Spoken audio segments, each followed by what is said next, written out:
Assalamualaikum warahmatullahi wabarakatuh.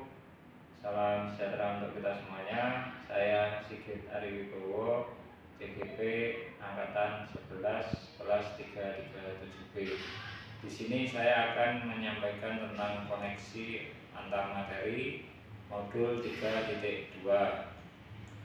Yang pertama adalah buatlah kesimpulan tentang apa yang dimaksud dengan pemimpin pembelajaran dalam pengelolaan sumber daya dan bagaimana Anda bisa mengimplementasikannya dalam kelas, sekolah, dan masyarakat sekitar sekolah. Jadi di modul 3.2 ini saya belajar bagaimana menjadi seorang pemimpin dalam mengeksplorasi sumber daya yang ada di sekolah yang kita miliki tersebut, dari mulai alamnya, dari mulai manusianya, dari mulai lingkungannya, semuanya apa yang bisa kita eksplorasi untuk menjadi kekuatan atau menjadi aset. Disitulah fungsi dari pemimpin sebenarnya. Pemimpin tidak harusnya fokus kepada kesalahan dan kelemahan dari sekolah kita, melainkan fokus pada aset yang kita miliki, yang bisa kita jadikan kelebihan dan kemudian bisa kita eksplorasi. Contoh, di sekolah saya ada banyak sekali murid, total adalah 2.600 sekian murid. Ini tentu sangat banyak untuk ukuran sekolah. Nah, ini adalah sebuah aset yang luar biasa. Bayangkan aja ketika satu siswa itu melakukan sebuah hal-hal yang positif, tentu berapa ribu orang yang melakukan hal-hal positif juga. Ini sebuah aset juga untuk ketercapaian tujuan dan cita-cita dari siswa itu sendiri, dengan berdasarkan pengembangan sekolah juga, karena semakin banyak siswa, semakin banyak sekolah ini akan dimiliki potensi dari siswa itu untuk mengembangkan sekolah menjadi lebih baik. Kemudian yang kedua, jelaskan dan berikan contoh bagaimana hubungan pengelolaan sumber daya yang tepat akan membantu proses pembelajaran murid menjadi lebih berkualitas. Dalam sebuah proses pembelajaran, untuk menghasilkan pembelajaran yang baik, untuk menghasilkan hasil yang baik, tentu dibutuhkan input dan proses yang baik pula. Nah, input kita dapatkan dari ketika PPDB, kita mendapatkan input dari SMP, dari MTS. Nah, itu kita dapatkan dari situ. Kemudian prosesnya ini kita memanfaatkan aset yang ada di sekolah.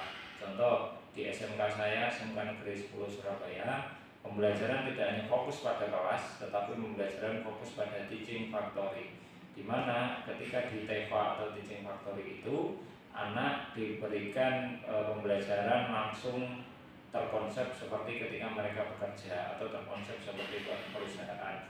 Nah, aset-aset TEFA ini yang kemudian harus dieksplorasi, harus dimaksimalkan untuk menciptakan SDM peserta didik yang bagus, sehingga tujuan pembelajaran itu bisa lebih maksimal dan tepat sasaran.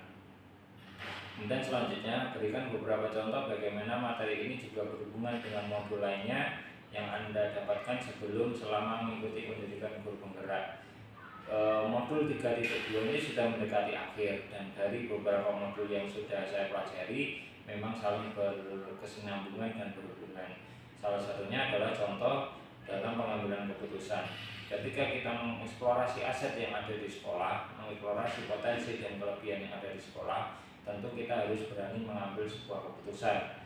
Keputusan mana yang terbaik, karena dari semua aspek itu baik, tapi tinggal kita menghadapi problem dilema etika, mana yang kemudian kita harus ambil dalam memanfaatkan aset. Tentu dalam memanfaatkan aset kelebihan pasti banyak pro dan kontra. Nah, bagaimana ketika kita diajari proses tahapan pengambilan keputusan itu bisa diterapkan, dimanfaatkan di dalam pengembangan aset atau pengembangan sumber daya di sekolah seperti itu. Terus ceritakan pula bagaimana hubungan antara sebelum dan sesudah Anda mengikuti modul ini, serta pikiran apa yang sudah berubah di diri Anda setelah Anda mengikuti proses pembelajaran dalam modul ini. Saya pribadi dan mungkin banyak orang di luar sana berpikiran bahwa ketika kita berbicara perkembangan itu didasarkan pada sebuah masalah, sebuah kasus, sebuah kelemahan yang kemudian dari situ kita perbaiki. Nah, padahal di modul 3.2 ini kita diarahkan atau kita difokuskan kepada aset atau sesuatu yang positif yang bisa kita eksplor, dengan sedikit mengabaikan dari faktor kelemahan dan sebagainya. Nah, ini menarik karena selama ini kami secara pribadi masih fokus dalam proses hal-hal yang negatif. Nah, ini sudah fokus kepada kita mengeksplorasi hal-hal positif atau aset yang ada di sekolah kita. Nah, ini menarik juga karena dengan berdasarkan kita melihat hal-hal yang positif, maka sebenarnya hal-hal yang negatif itu akan tertutupi dengan sendirinya. Semakin kita banyak melihat aset di lapangan, maka semakin banyak pula potensi dari sekolah yang bisa kita kembangkan. Sekian dari saya, kurang lebihnya mohon maaf. Assalamualaikum warahmatullahi wabarakatuh.